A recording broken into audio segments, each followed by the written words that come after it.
The World Tomorrow. The Worldwide Church of God presents Herbert W. Armstrong, bringing you the plain truth about today's world news and the prophecies of the world tomorrow. Ladies and gentlemen, Herbert W. Armstrong. My friends, very few of us know anything about the world tomorrow. And we don't know too much about the world today and the why of it and what's causing all of the eruption in this world today. You know, it's amazing when you come to understand why this world could be in such darkness today, and looking upon the Bible as a book of superstition, because they don't know what it says. The Bible doesn't say what most people believe it says. It doesn't say what a great many are teaching that it says at all. Very few people know what salvation is.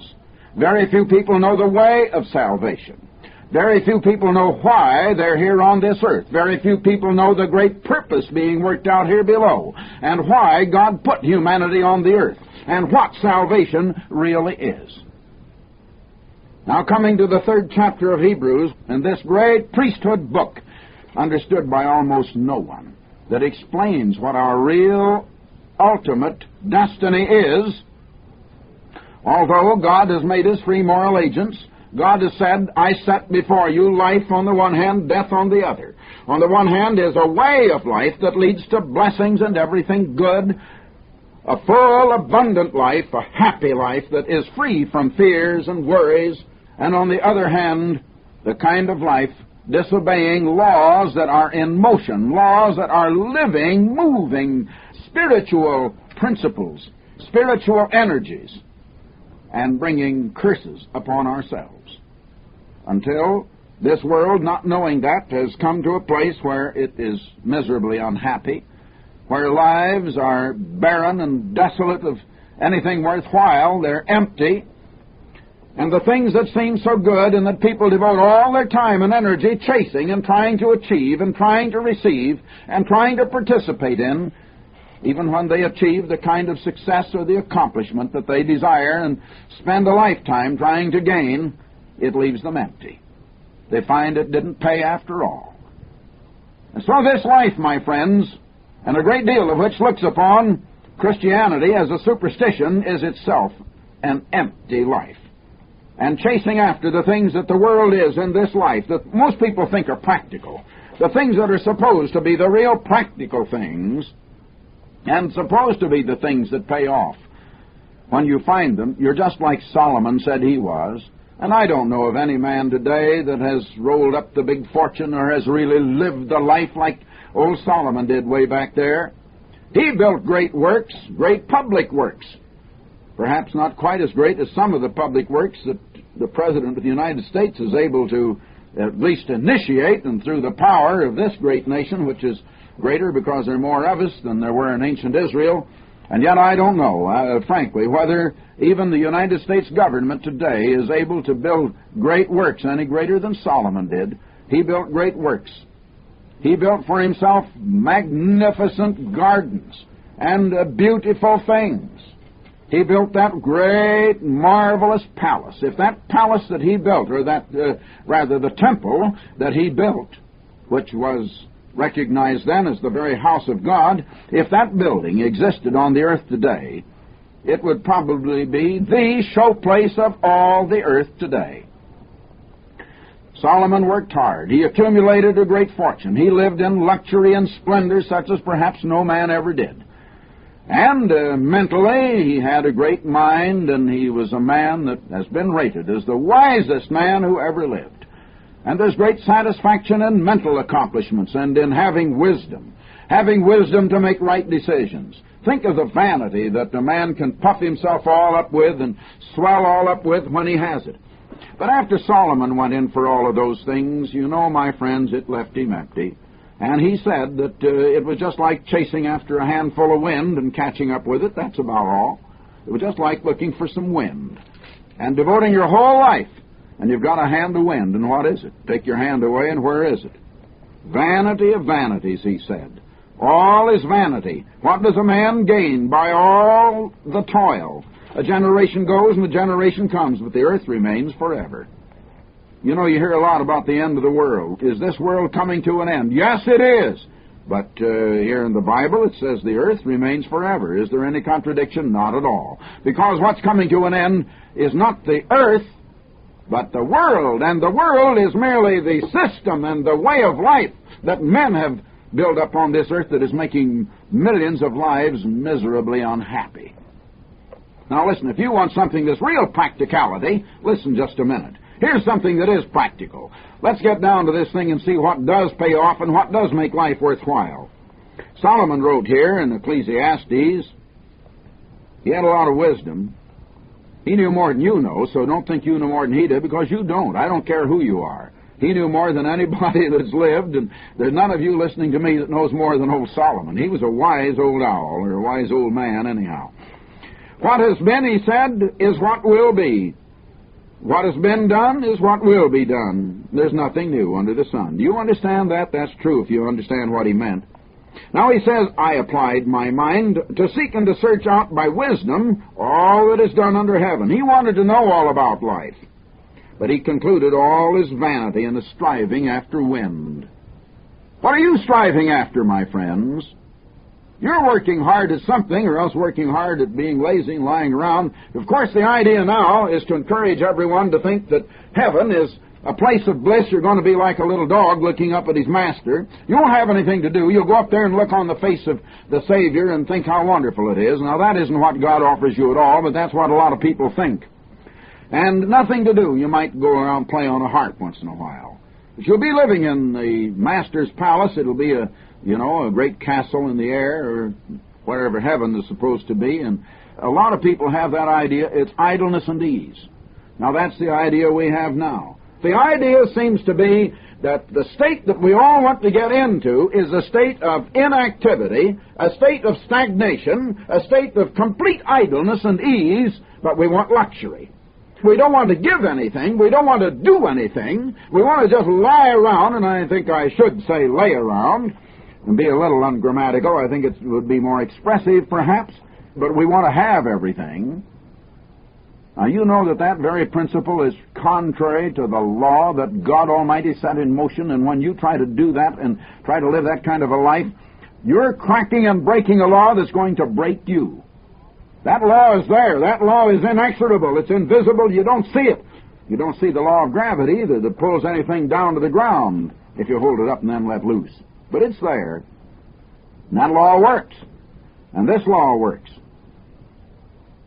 You know, I knew a man that at least admitted himself he was a great philosopher, and some of the great and the near great of the United States thought he was, Herbert.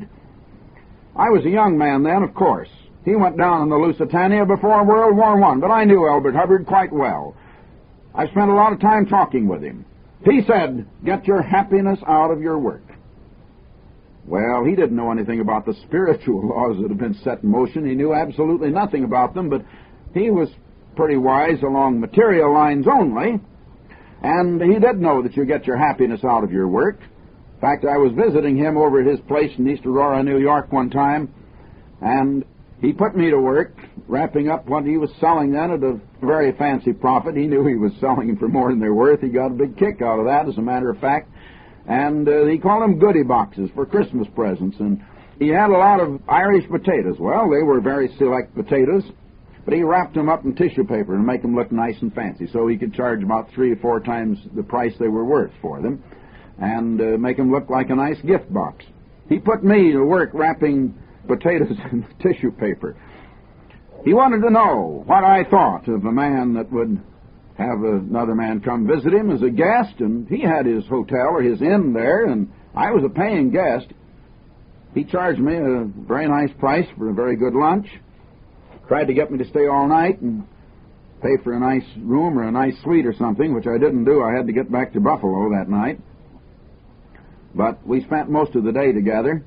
And he said, I charge you for everything you get around here, then I put you to work and I don't pay any wages. He said, now what do you think of me as a host? Well, I said, who was that philosopher that said, get your happiness out of your work? And he had a good laugh at that. Well, my friends, that's the only way you're ever going to get happiness, is out of accomplishment and out of active effort but active effort that is spent in a direction where it's going to really accomplish something and not just chasing after wind. Now, there's a lot of sense in this if you can just get it. Here Solomon said, I said to myself, come now, I will make a test of pleasure. Enjoy yourself, he said to himself. Then he said, I made great works. I built houses and planted vineyards for myself.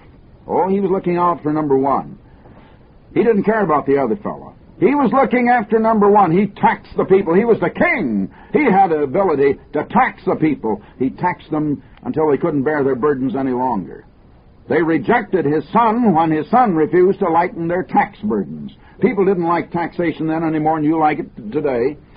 But nevertheless, it cost money to keep government going, and it did in those days too. But Solomon not only kept the government going, he taxed them so much that he could have a lot of pleasures for himself that went clear beyond that of any king on earth at the time. He says, I made great works. I built houses and planted vineyards for myself. Not for his kingdom, not for his people, but for himself. I made myself gardens and parks. I planted in them all kinds of fruit trees and beautiful trees. I made myself pools from which to water the forest of growing trees. See, he knew something about irrigation way, way, way back there, hundreds of years before Christ. I bought male and female slaves. I had slaves who were born in my house. I had also great possessions of herds and flocks, more than any who had been before me in Jerusalem. I also gathered for myself silver and gold and the treasure of kings and provinces. I got singers, both men and women, many concubines, man's delight. Wine, women, and song. You know, Solomon had 1,000 women. Now, God set a law in motion, my friends. God intended a man to have one wife. And God set a law about this thing of male and female and being joined as husband and wife, that if a man will just take the one wife that he's in love with and be true to her, she becomes a great joy to him. And he loves her more and more as the years go by, if they understand God's laws and if they are true to one another and exercising the laws of God and the laws of marriage as God intended. But you know, when a man thinks, well, I believe I'd be happier with a lot of women. And I've known men in my lifetime who had beautiful wives they were very much in love with, but they think they want to begin to play around, as they say.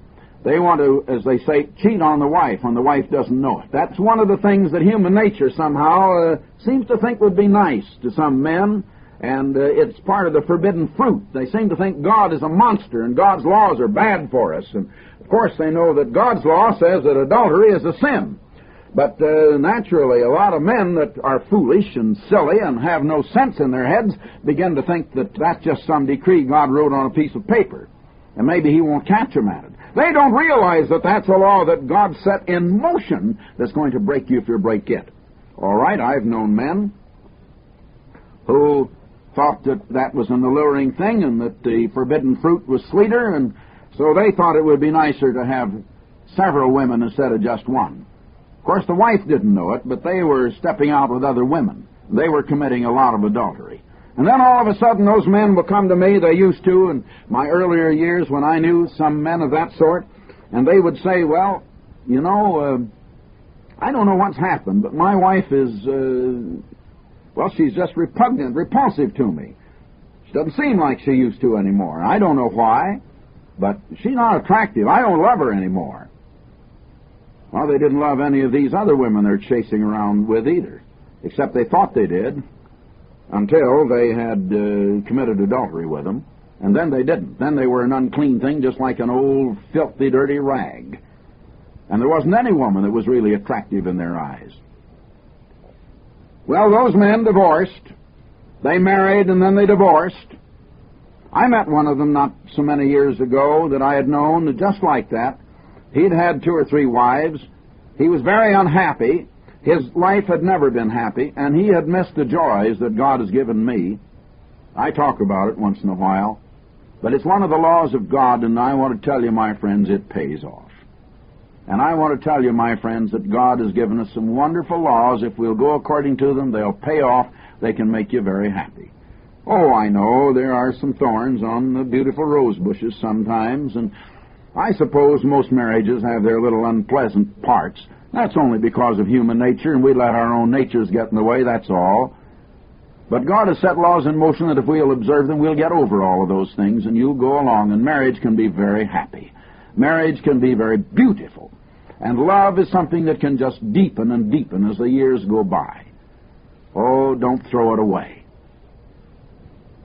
I tell you, these people that say that the laws of God are done away, the laws of God are nailed to the cross. The law against adultery, the law that says you must be true to one wife, that's a very good law. Why don't you practice these laws of God? That's just one of them.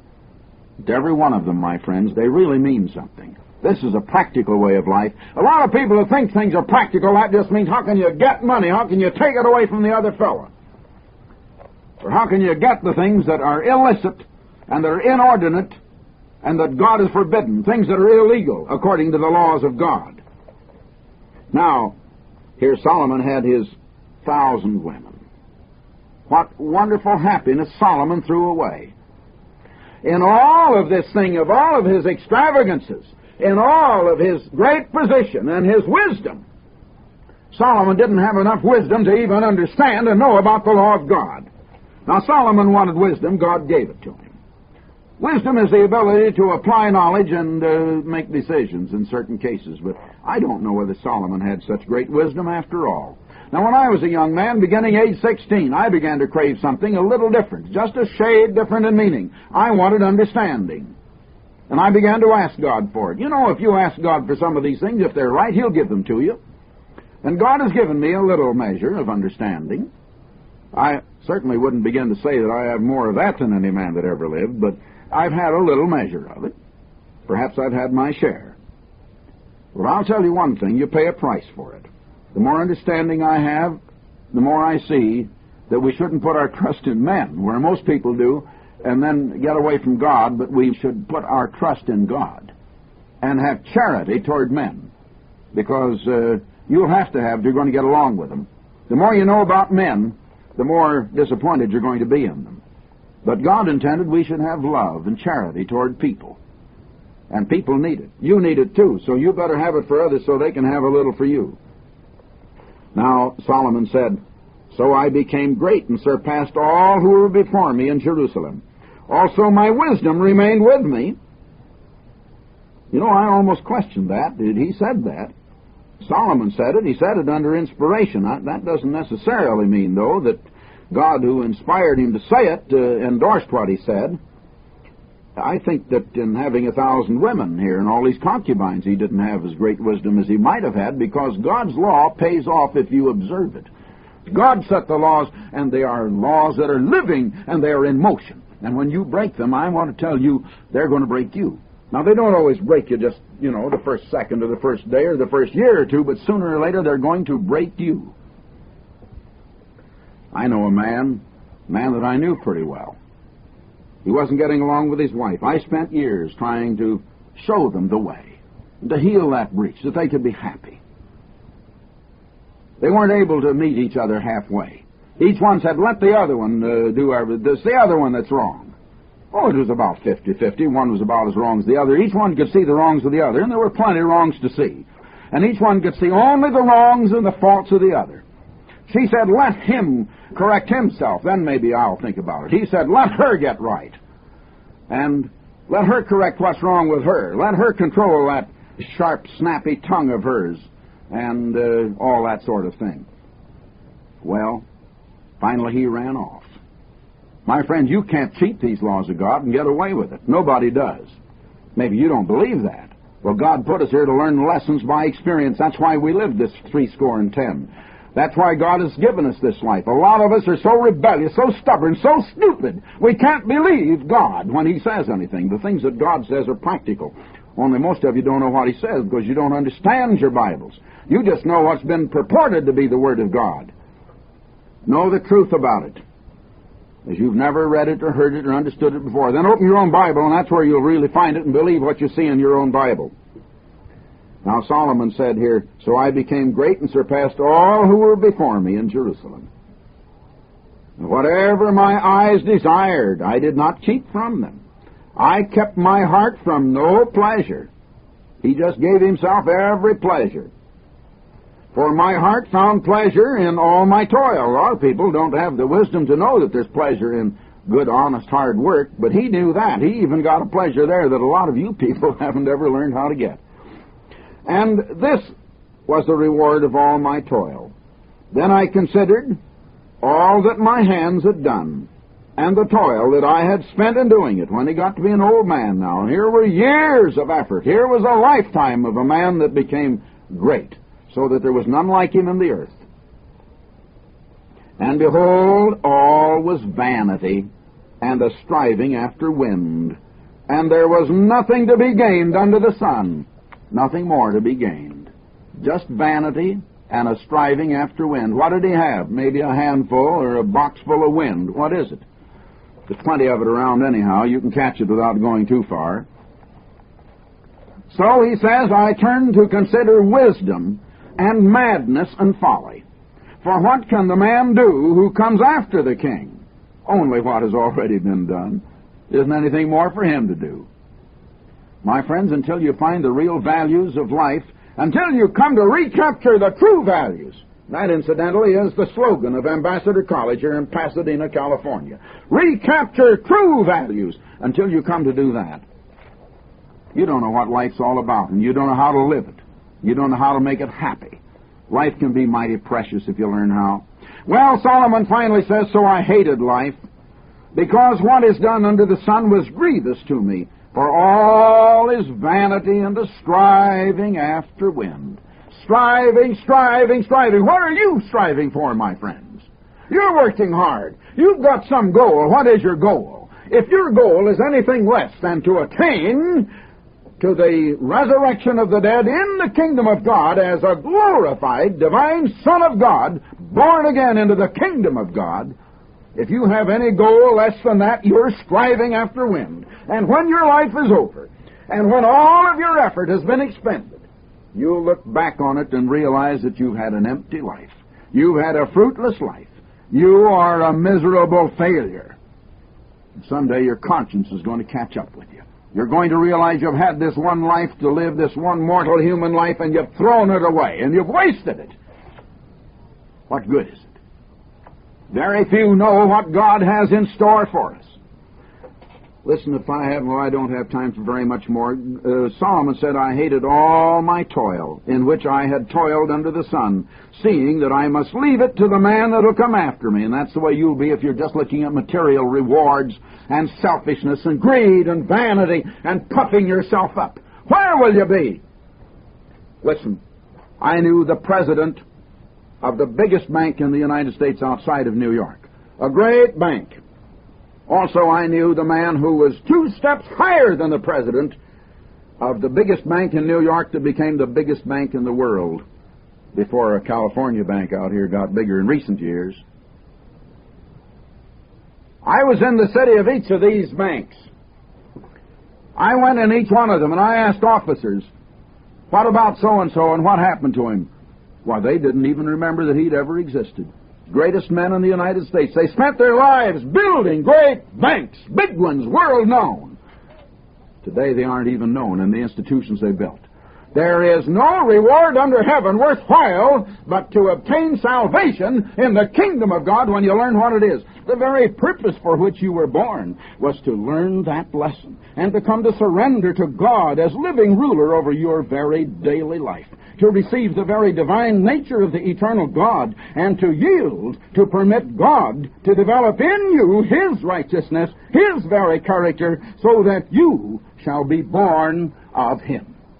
God help you to understand. Now listen, I want you to sit down right now and to write in for the booklet on Why Were You Born? I think of all of the booklets that we have written, that we've published, that I've been announcing on this program for years and years, that there has never been one more important than this. This lays down before you the whole purpose of life. It lays down the whole of the whys and wherefores of this thing that we call salvation. Why do we need it? And just what is it? What do you get and how? Why does God permit wars and so much human suffering, heartache, fears and worries, and all this type of thing. Empty lives. Why does God allow such suffering in this world? And what is the purpose being worked out here below? You know that mankind seems to have failed utterly to understand. He has lost his way. He has lost sight of the very purpose of life. And yet there's a reason why, not only why the world was put here, not only why God put mankind here in general, but listen, there is a reason why God had you born as an individual. There is a reason why you, as a person, as an individual, were put here on this world, and most of you don't know what it is. And you're failing to realize that very purpose.